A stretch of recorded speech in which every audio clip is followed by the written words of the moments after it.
1 Timothy chapter 3, verses 1 to 7 here today. Not long ago, I was sitting with maybe 10 or 15 other pastors when the pastor who was leading our discussion time raised the topic of the number of men who are currently training for pastoral ministry. And the reason he was raising that is it's really no secret that Bible colleges and seminaries across all different manner of theological persuasions are seeing a decline in the number of men who are training for pastoral ministry. As many of you know, those of you who have been in our church for a while, when we started looking for an associate pastor, that was a 4-year journey for us. And I would say there are two big factors that really stand out, at least to me. One is the volume of men. The pool seems to be relatively small. And then the second is the caliber of men. You might get various names coming across your desk and people that you want to talk to, and yet it seems hard to find good ones. Pastoral leadership crises threaten the mission of the church. And the Ephesian church is in such a crisis in 1 Timothy. Who will pastor the church of Ephesus? And who will the church's elders be? If you remember Acts chapter 20, Paul said this to the Ephesian pastors as he said farewell to them. He had ministered with them for some time, and he was moving along. And so there was this emotional departure as they said goodbye. They were close and that sort of thing. And Paul said to these men, he said, I know that after my departure, fierce wolves will come in among you, not sparing the flock. And then he makes this really jarring statement. He says, and from among your own selves. So apparently right from among the Ephesian eldership, their own pastors, and right from among within their own church, Paul says, will arise men speaking twisted things to draw away disciples after them. And so Paul says, therefore, be alert. You need to be on guard for this. And so by the time Timothy steps on the scene in Ephesus, there seems like there's this tug of war going on in this church regarding who is going to lead the church. Will good gospel men step up to the plate, and will they lead with gospel conviction and character, or will the false teachers that are in Ephesus, will they hold sway and continue to influence this body in negative ways? And one of the things that starts to stand out to us as we're reading through 1 Timothy and coming to a text like this one and considering all the texts that we've looked at so far in this book, pastoral leadership is central to the advance of the gospel. And that's not because pastors are super special or anything like that. We just think, okay, well, how has God set things up? In God's plan in the New Testament, God does his gospel work through the church. Jesus said, hey, I'm going to build my church, and the gates of hell will not prevail against it. So I'm going to build my church, and then I'm going to use the church to go out on mission and share the gospel with the lost. 1 Timothy's been all about the gospel. And so if that's how God set things up, church leaders are critical. And that's why he gives this time in 1 Timothy 3, verses 1 to 7, to who pastors should be. So 1 Timothy 3, verses 1 to 7, Paul writes, the saying is trustworthy. If anyone aspires to the office of an overseer, that's referring to the office of a pastor, he desires a noble task. Therefore, an overseer must be above reproach, the husband of one wife, sober-minded, self-controlled, respectable, hospitable, able to teach, not a drunkard, not violent but gentle, not quarrelsome, not a lover of money. He must manage his own household well, with all dignity, keeping his children submissive. For if someone does not know how to manage his own household, how will he care for God's church? He must not be a recent convert, or he may become puffed up with conceit and fall into the condemnation of the devil. Moreover, he must be well thought of by outsiders, so that he may not fall into disgrace, into a snare of the devil. We have two convictions here at Beaumont Baptist Church based on this text. Paul starts here, he says, the saying is trustworthy. So we, therefore, are a church that is convinced of the trustworthiness of what we find here, what we read in this text, and we walk away with two convictions. And the first conviction that we have from this text, we're convinced that pastoral leadership is noble work. If you look back at verse 1, the saying is trustworthy. If anyone aspires to the office of an overseer, he desires, and notice how it's described, a noble task. He desires a noble task or work. And so the Apostle Paul really sets to elevate our understanding of pastoral leadership and particularly pastoral oversight. The work of pastoral leadership is work, we gather from verse 1, it's work that must be desired by pastoral candidates. So if a man doesn't desire the work, he's not suited for the role. And we never as a church want to pressure men into a role that they don't really want to be in, or don't feel that God is leading them into work that they don't really want to do. And what happens when God calls a man into this role, he does give him the desire for that work. So not only is pastoral leadership work that must be desired by pastoral candidates, it's also work that needs to be seen for what it is. And what is it? Well, it's a noble task. And that's what makes it desirable. Paul is saying pastoral leadership, it's good work. It's a good calling. What comes to mind here is to be one of the king's officers in his army. That's a huge privilege. But that's not always how it's seen. It's often, pastoral leadership might be thought of as undesirable. And you think about the context here in Ephesus, and it starts to make a whole lot of sense. In Ephesus, if you were willing to step into this role, you were walking right into a spiritual conflict. Again, there's this huge tug of war going on. It's been kind of a battlefield and a mess in Ephesus. And sides have been drawn, and you step into this role, and now you're on one of those sides. It wasn't glamorous. It was messy. Your hands were going to get dirty. There were probably going to be some frustrations here. And Paul is highlighting pastoral leadership. It's an excellent pursuit. We are convinced that pastoral leadership is noble work, and that gospel advance, the mission of the church, hangs on that conviction. So what do we do with verse 1? Well, I want to encourage you to pray that God would set the hearts of men on this task, that God would give men the desire for this work, and that they would see the noble nature of it. For you men sitting here today, I'd invite you to consider it for yourself. Is this something that God wants me to do? Or maybe God would have me do in the future? Maybe not... it could be in a staff position or a non-staff position. Maybe I keep my job, but I serve my church in this way. And if that desire, you find it growing within you, I really would. I think I would desire that. What should you do with it? Well, pursue it as hard and far as you can go and run with that. Also, our church family, what we want to do is we want to contribute to a high assessment of the pastoral office and pastoral leadership. And one of the ways we do that is we treat our pastors in the office in such a way that people get a sense of actually the nobility of the work. So, for example, how we talk about pastors, how we talk about their work, all of those things matter if we are convinced of verse 1. How we treat pastors and the role they occupy will give a sense of the nobility of the work, or it will give the opposite message. If we treat our pastors poorly and we take this role and this position and we bring it down much lower, I think we have to ask the question, will our sons ever desire this work? If pastors are critical to the mission, we don't want to beat them up and take them out ourselves. Instead, what we want to do is we want to rally behind our pastors. And that's what the Ephesian church here needs to do. They need to rally behind their gospel leaders, and in so doing, help snuff out the anti-gospel influence in their midst, which is very strong. If the pastoral role is central to the advance of the gospel, I think we could also argue, well, hey, that really becomes something that's worth funding on more than one level. So I want you to imagine with me that right here at Beaumont Baptist Church that we have an 18-year-old young man. Or let's say he's twice that age. He's 36. And he's starting to feel that God might be leading him this direction. He's trying to figure out what are my next steps. Well, maybe I should go get some training, or I don't know, I need to take some steps here. I want to take some steps. So imagine you see this 18-year-old young man. He wants to train for ministry. What if you're sitting there going, hey,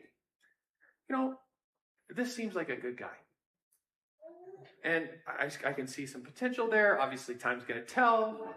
But I wonder if I could help him financially. I wonder if I could sponsor maybe some of his education in part, or invest in his training for ministry?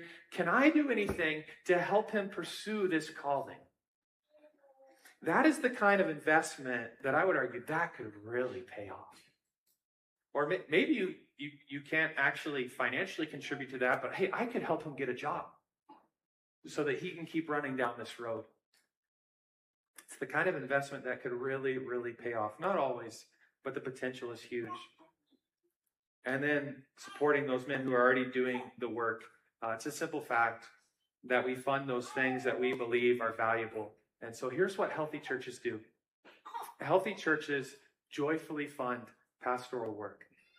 And the reason that they joyfully fund it is because they're able to connect pastoral work to the mission. And if you can connect those two things, you go, oh, I get it. Also, this verse is a wonderful reminder to those of us who serve in pastoral ministry on the days that we see gospel fruit, the really positive days, the good days. This is really, really good, important work. And then on the opposite kind of days, the days that feel tough, when as pastors you may feel discouraged or wonder if you're making an impact, or the days that seem battle-fraught and full of spiritual conflict, it's just a simple reminder, hey, this is a good work, and gospel advance hinges on it in many ways. Don't throw in the towel. There's a lot at stake. The noble nature of this work demands something of those who undertake it, though. If the work, Paul elevates it, this is good work. If that is true, then it demands something of those men who would undertake it, and that is character.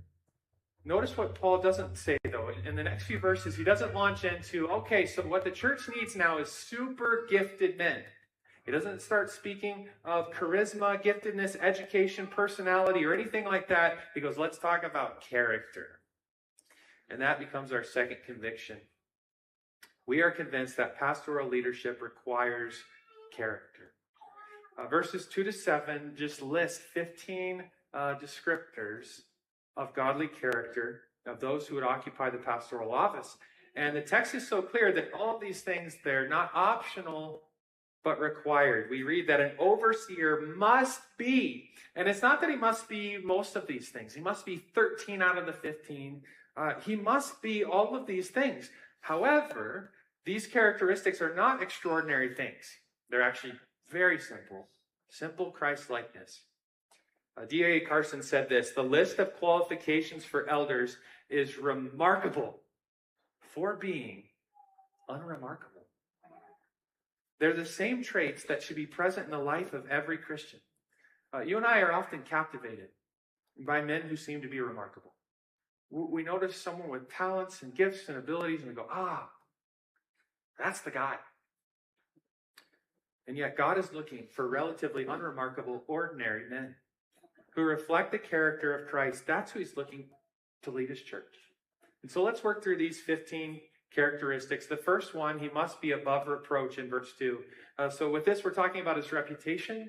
And above reproach, it kind of then speaks to the 14 items that follow. The first characteristic here of being above reproach, you can think of it as the umbrella term that encompasses everything beneath it. It's the thesis idea, and it does not speak of perfection in any way, shape, or form, but rather the inability to ground a charge or an accusation against him. So when fair methods of investigation are applied, his reputation can withstand the attacks, whether they come from right within the church or from outside of it. So he's a Teflon kind of man. You can think of it this way. You can throw eggs at him, but the eggs don't stick. So that's the first idea, above reproach. And second, he must be the husband of one wife, which the phrase quite literally means he must be a one-woman man. He's characterized by faithfulness to his wife and loyalty to her. If he's not married, if he's single, he's his future wife. He doesn't cheat on his wife. He's committed to her. He loves her. And one of the ways that manifests itself, obviously, is by sexual purity. So we're invited here, hey, look at this man's relationship with his wife. Look at his relationship with other women. Look at his relationship with things like pornography. You know, is he in a state where he's entrapped and a slave, or is he living in victory?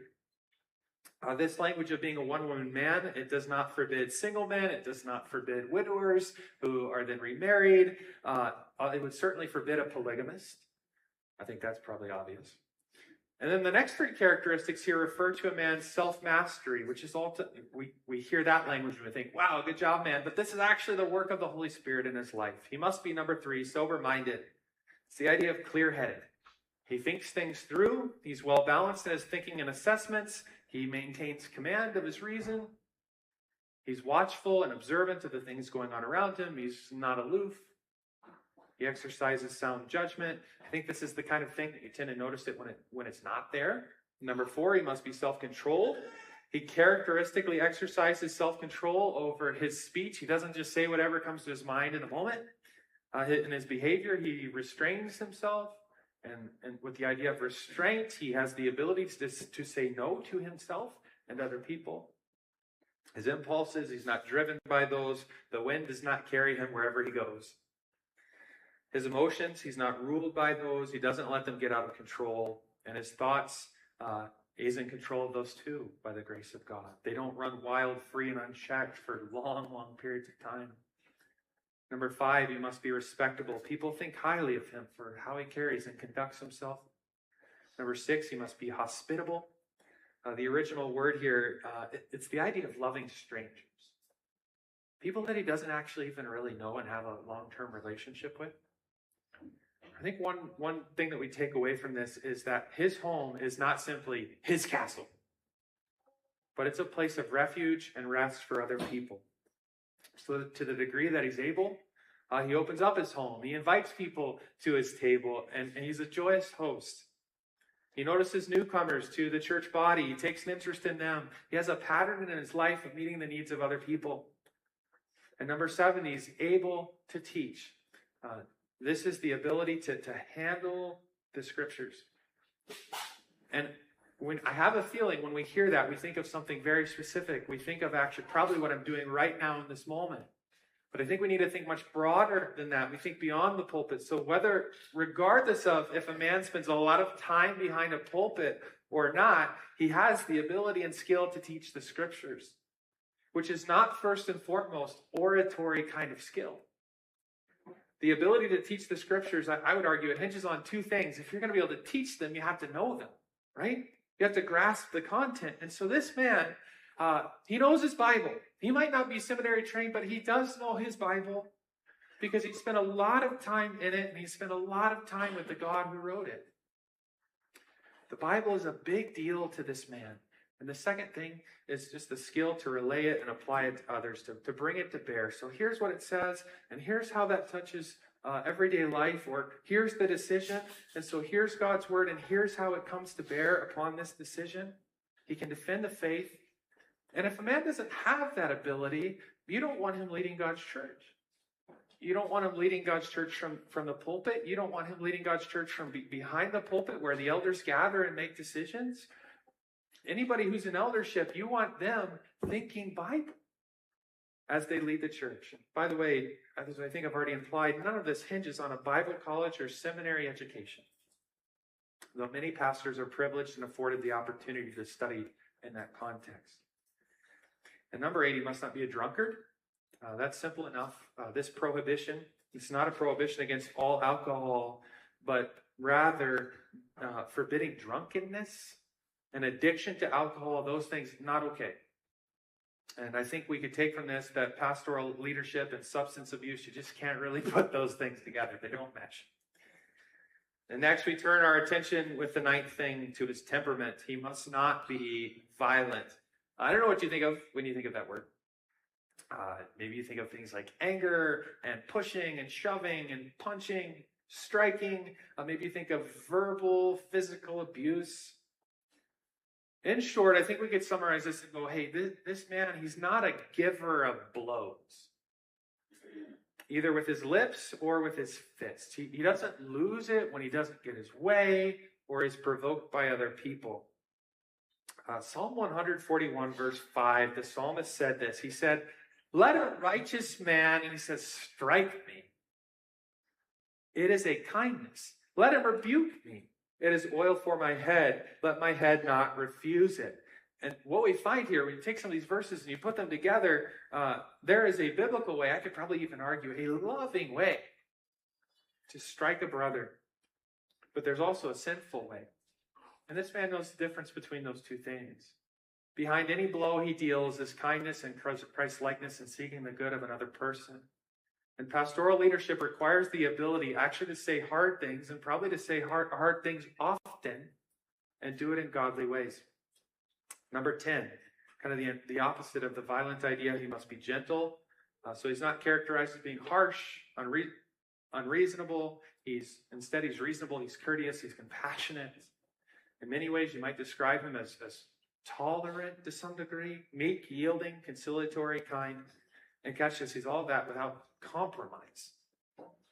He knows where to bend and where not to bend. He speaks the truth in love. He leads with the truth in love. And number 11, he must not be quarrelsome. So we're looking at the picture of a guy who doesn't like to fight. He doesn't enjoy conflict, and wherever that exists, and it will probably always exist, he wants and works to bring it to an end. So to state it positively, we would say, hey, well, this guy's peaceable. He loves peace. He does not quarrel his way through problems. He doesn't ignore them either. Rather, he intentionally confronts them, addresses them, and works through them with his sights set on peace. That's what we're going for. So he's not the guy who has to be right. He's not the guy who has to win. He's not the guy who has to come out on top. But he's a man who wants to see the God of peace bring his peace to the church. And when you're in pastoral leadership, there will always be people that want to argue with you. And there will always be people who are in conflict with one another. And yet this man says, hey, I'm not going to do that. I'm not going to quarrel with you. I'm not going to get down in the mud and wrestle with you. He conducts himself in such a way that works to heal the rifts that have been caused by bitter arguments, and he works to help unite the congregation under Christ. Number 12, he must not be a lover of money. And, you can be a lover of money whether you have all kinds of money or you have almost nothing. And for him, whether he has much or little, what he is like with money and what his attitude towards it is, that's what we're invited to look at. He shouldn't be a lover of money. He shouldn't be greedy, nor should he be stingy. Nor should he pursue ministry for personal gain, even though it's perfectly appropriate and biblical for him to earn his living by the gospel. I think we could say money doesn't have a grip on him. It doesn't have this big hold on him. And he should be modeling generosity and generous giving. He's financially generous to the Lord in his work. Would you think about that? What an oxymoron. A Christian who's generous to the Lord when everything we have comes from him. He's generous to others. And number 13, we'll spend some time here. He must manage his own household well. This seems to be a really big deal. Everything else has been listed like with one word, and now we park for 2 verses. Verses 4 and 5. He must manage his own household well, with all dignity, keeping his children submissive. For if someone does not know how to manage his own household, how will he care for God's church? It's interesting, in the Greco-Roman world, a household often consisted of more than a man's wife and his children. In the Greco-Roman world, a household often also consisted of servants and the property and the money, the resources, the whole thing. So we're asking, okay, well, how is he as the head of his home? How does he manage all of that regardless of its size? And this might make some of you uncomfortable, the language that I'm about to use here, but I think it's so important. And I hope we'll grasp the gravity of what comes to us in these verses. What we're doing here, we're looking at a man in the realm of his life, his household, where things are essentially, that realm is essentially top down. When it comes to authority, decision-making, management, and the care for those beneath him, he's at the top. And God says, okay, as you evaluate men for pastoral ministry, look at them there in that role. So we're looking at a man as the head, the manager of his household. Does he have and exercise authority well within his home? Is he the head of his home? Or are things flipped on their head and his wife is actually the head of the home? If things are the wrong way around, he's not qualified for pastoral leadership. And we'll look at those under his care. How is it faring for them? Are they practically and spiritually being cared for? Are they like a well-watered garden? Is that what his household's like, that's being nurtured and taken care of? I mean, when you look at him, when you look at his home, when you look at his family, do you get the sense that this is a home that in many ways, it kind of, I mean, not perfectly, but it sort of reminds you just like a little bit of a greenhouse with lots of warmth and lots of water? Does he lead his wife practically and spiritually, even as she plays a massive role in the home? Does he lead his kids practically and spiritually? Does he discipline them and disciple them and invest in them?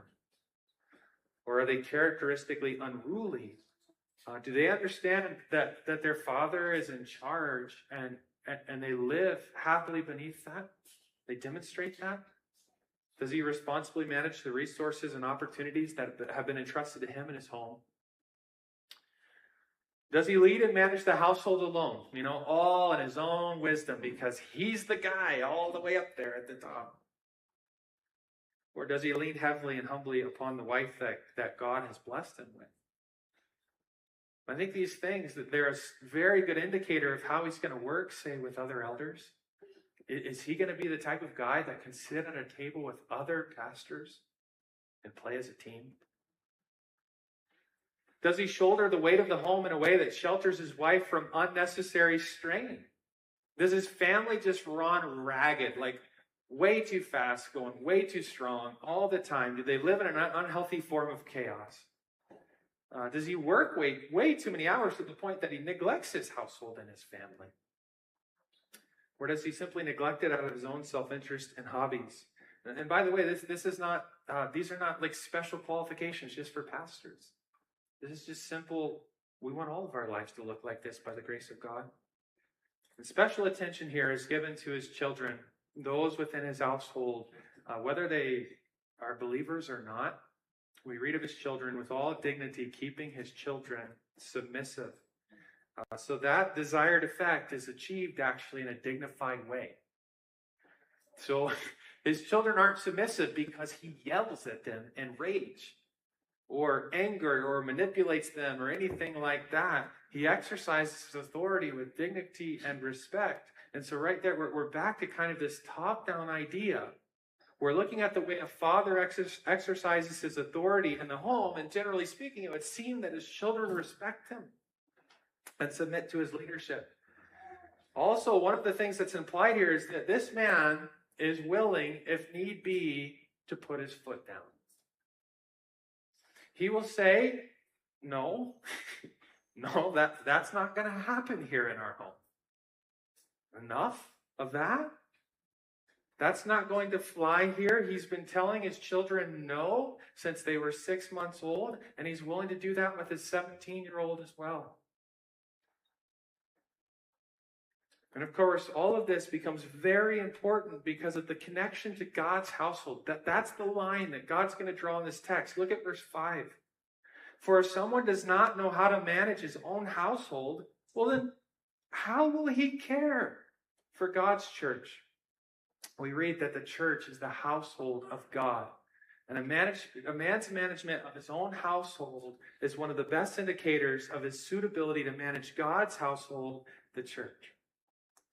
And if a pastor is going to have authority in God's house, the church, well, what does his authority in his own home look like? Look there, God says. And number 14, he must not be a recent convert. If you look down at verse 6, it says he must not be a recent convert. So not someone who is a new Christian. Or he may become puffed up with conceit and fall into the condemnation of the devil. The need is not that a pastor be old. Timothy apparently was not old, but the need is that he be spiritually mature. That's what this verse is getting at. So he has a few years under his belt as a Christian, and that's apparent, even if he's young like Timothy. And the way that seems to show up here is with a humility that's reflective of Christ's own humility. This requirement is given to protect against two interrelated dangers. One, if he's a new convert, what's the concern here? He may become puffed up with conceit. He might become proud. And the sense that we're given is that rapid advancement to leadership can be a very, very dangerous thing. It might cause a newer Christian to become proud and infatuated with authority and power and position. And what you see happen sometimes, I think we could all have this propensity.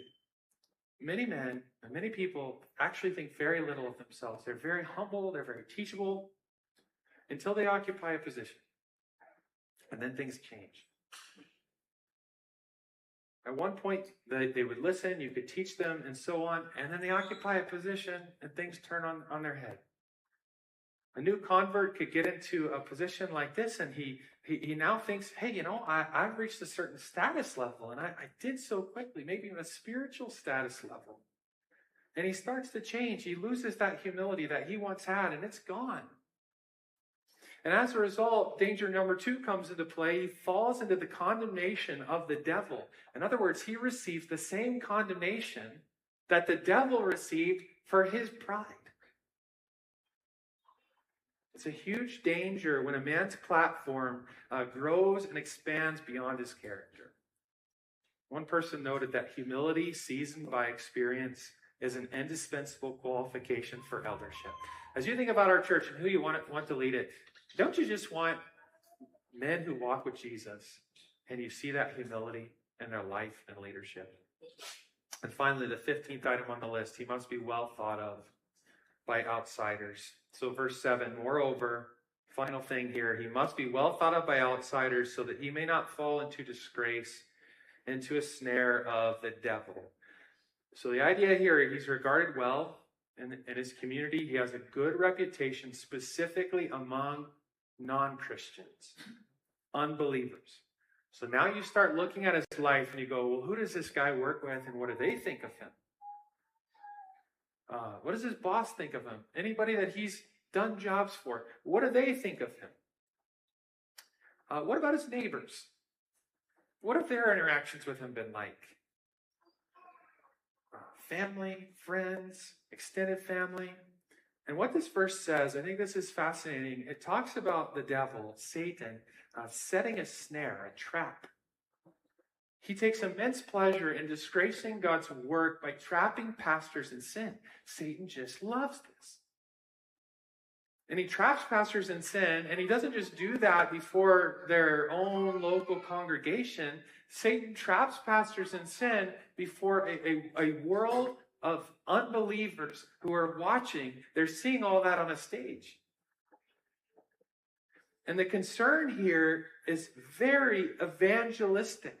So when a pastor falls into disgrace, he enters into a realm, and often the church does with him, of total loss of credibility with unbelievers. They're not buying anything anymore. And worse yet, the public image of Christ gets marred. Witness is gone. And of course, Satan just loves this stuff. The last 2 verses have both referenced the devil, Satan. I think we would have to conclude that in some way, shape, or form, pastors are targets of Satan, and whether they are big with a massive platform or pastor in relative obscurity, they walk among the devil's minefield. Their marriages, their homes, and everything else becomes a target. To be a pastor, we could say, based on that last verse, is to be spiritually hunted by the devil. So if you're following along here, if we back up, let's capture the whole flow of 1 Timothy. We are convinced that pastoral leadership, number 1, we're convinced that it is noble work, right? And number 2, we are convinced that pastoral leadership requires character. Those are the 2 things that we are convinced of, and that with those 2 things, gospel advance and the mission of the church hinges on those 2 convictions. So if Satan wants to assault the mission, pastoral leadership becomes a wonderful target. It's not the only target, but it's a wonderful target. If he aims there and he hits, the ramifications are huge. Robert Murray McCheyne, a 19th century Scottish pastor, said this about pastors: it's not great talents that God blesses. which we tend to think the opposite. It's not great talents that God blesses so much as great likeness to Jesus. A holy minister is a powerful weapon in the hand of God. So we're convinced that pastoral leadership requires character. The gospel ministry, the advance of the mission, relies on that in so many ways. So what have we seen? Well, these are just ordinary men in these verses. These are super normal guys, ordinary men, ordinary faithfulness, ordinary holiness with an extraordinary Savior. And that's it. And so I want to speak to those of you who are members here at Beaumont Baptist Church. You have a huge responsibility here to affirm men of character for pastoral leadership. The way that our church is set up and structured, anybody that ends up as a pastor, whether that's in a staff role or a non-staff role, that does not happen apart from the congregation affirming that that man belongs in that role. So we're talking about you, right? Anybody that ends up in this role at our church, you play a part in that. And you want to take that responsibility seriously. And obviously, you're not going to know every man super well, but all of us collectively, we should be able to look at these things and go, you know what? This man that we're considering for eldership, for pastoral ministry, he fits those things. We can see it. He walks with Jesus. We've seen it. We've seen his flaws. We've seen his shortcomings. We know he's not perfect. But here's a man that walks with Jesus, and he reflects Christ like this. Then on the flip side of that, if we ever have someone who should not be in pastoral leadership, then we as a church need to say, okay, well, we're going to be willing to act on that even if it's uncomfortable. Bad leaders, like some of the ones in Ephesus, I mean, they literally seem to have false teachers in their eldership. Those guys must go. They have to go. And the congregation, the current leadership have to work to make that happen if it ever got that bad. And unqualified leaders who just simply don't meet these qualifications must step aside from that role, and we all have to be willing to act on that together. I want to encourage you to pray for your current pastors and to be for your pastors. We've just seen Satan's already against them. And we have a long, long, long way to fall, even if we're small, with jumbo-sized consequences for the cause of Christ. And perhaps most important of all, we need to remember, why are we here as a church? Why does Beaumont Baptist Church exist? Well, it's not complicated. We know why we're here. We are here to reach the world with the gospel of Jesus Christ, and that starts right here where we are at. We want people to know about Jesus and how he died on the cross for their sins. He rose from the grave so that they could have life. We want people to know the free gift of salvation that comes through Jesus by repentance and faith, by trust in him. That's what we're here for. We have a mission. And the Apostle Paul's been all about that. He's just going to hit it again and again. And in 1 Timothy, he's just going to keep going back to the gospel, the gospel, the gospel, the gospel. 1 Timothy is not a book on church order. 1 Timothy is a book on the gospel and its advance. And so we need to remember, why are we here? We're here to reach the world with the gospel. So choose and affirm good men for the pastoral office. And then what do you do with that? After having affirmed good men for the role, let them lead you for the mission and the glory of God. Pastoral leadership is central to the advance of the gospel. You think about it, churches, they rise and they fall with their pastors. And you look at pastors and they rise and they fall, as we just looked at, with their character. And character rises and falls with communion with Jesus Christ. So you want to pray, we want to pray, that God would raise up men who love Jesus and who walk with Jesus, and they resemble Jesus very imperfectly.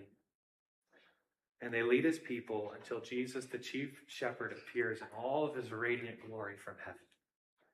That's what the Apostle Paul wants us to catch from this text.